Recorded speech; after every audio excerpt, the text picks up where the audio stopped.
स्वाभाविक सी बात है, जब विजन भी बड़ा है, एग्जीक्यूशन भी इतना बढ़िया है, तो टफ टास्क मास्टर भी रहे होंगे।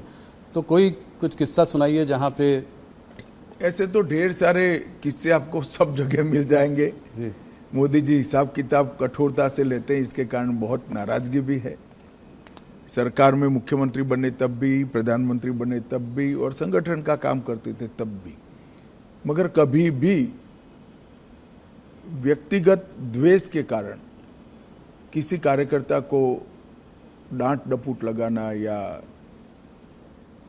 सार्वजनिक रूप से उसको अपमानित करना, ऐसा मैंने नहीं देखा। डांटने का या टोकने का जो भी कारण था, उसमें सुचिता थी, उसमें शिस्त थी और उसमें सिद्धांत था। सुचिता, शिस्त और सिद्धांत, तीनों चीजों के लिए ही कठोरता मैंने देखी है। मगर हाँ, एक प्रकार से अगर ब्रॉड एनालिसिस करना चाहेंगे तो कह सकते हैं वो बहुत टफ टास्क मास्टर है। आप कह रहे हैं आपने सबसे ज़्यादा उनके संग काम किया है, थोड़ा सा बताएं उनके आरएसएस का प्रभाव उनके ऊपर। आरएसएस के प्रचारक थे, कैसे उनको शेप किया आरएसएस की थिंकिंग ने? आरएसएस के संपर्क में जो भी आता है, संघ के संपर्क में आता है, उस पर संघ का प्रभाव निश्चित रूप से ही पड़े बगैर रह ही नहीं सकता।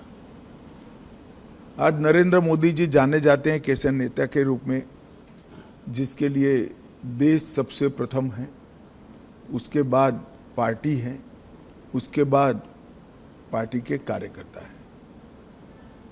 ये जो राष्ट्र प्रथम का पूरा इतना लंबा कालखंड 75 साल का जो दिखाई पड़ता है, मैं मानता हूं वो संघ के ही संस्कार है। और संघ के संस्कारों को लंबे डिसिप्लिन जीवन के तहत उन्होंने अपनी प्रकृति में बदला है। तो संघ के संस्कारों को स्वीकार करने में या उसके हिसाब से जीने में कोई तकलीफ नहीं पड़ती। जब प्रकृति ही व्यक्ति की ऐसी हो जाती है तो अपने आप काम उसी तरह से चलता है। अमित जी, काफ़ी लोग कहते हैं कि आप और मोदी जी एक ही सिक्के के दो पहलू हैं, तो इस जुगलबंदी का राज बताएं, कैसे केमिस्ट्री? ऐसा कहना ठीक नहीं है। मोदी जी और कार्यकर्ता दोनों एक सिक्के के दो पहलू हैं। करोड़ों कार्यकर्ताओं के जीवन में उन्होंने रास्ता भी बताया है, कोई भटकता है तो उंगली भी पकड़ी है, कई लोगों के जीवन को नई ऊंचाइयां भी दी हैं, और हर कार्यकर्ता को पार्टी के सिद्धांतों के आधार पर जीने की आदत भी डाली है, क्योंकि वो स्वयं कार्यकर्ता हैं। उन्होंने प्रधानमंत्री बनने के बाद भी देश की इतनी बड़ी पुरानी, मतलब 80 साल की डेमोक्रेटिक लेगेसी में शायद ही कोई प्रधानमंत्री होगा जो पार्टी की बैठक में